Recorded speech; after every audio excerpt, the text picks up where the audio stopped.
Une démonstration de force sous les yeux du monde.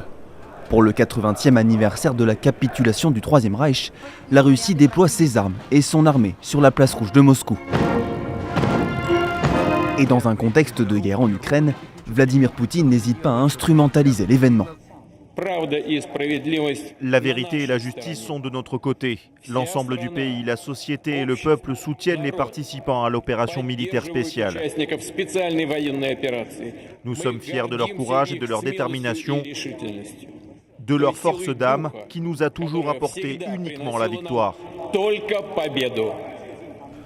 Une vingtaine de dirigeants étrangers ont répondu à l'invitation, parmi lesquels le président chinois Xi Jinping, principal invité d'envergure. En marge de la cérémonie, il doit adopter avec Vladimir Poutine une déclaration sur la stabilité stratégique mondiale. Aussi présent, le président brésilien Lula da Silva. Des alliés classiques de la Russie sont de la partie comme le Venezuela, la Biélorussie ou le Kazakhstan. Et malgré l'isolement prôné par l'Union européenne, le Premier ministre slovaque a fait le déplacement. Une opportunité pour la Russie de parader, malgré les tensions. C'est le signe aussi d'une forme de soutien à Vladimir Poutine, alors que c'est lui qui a déclenché cette guerre.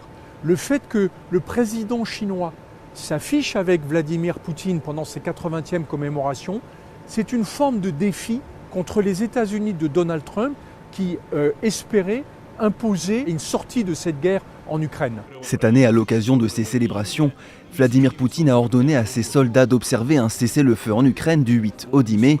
Mais depuis jeudi, l'Ukraine évoque des centaines de violations de la trêve.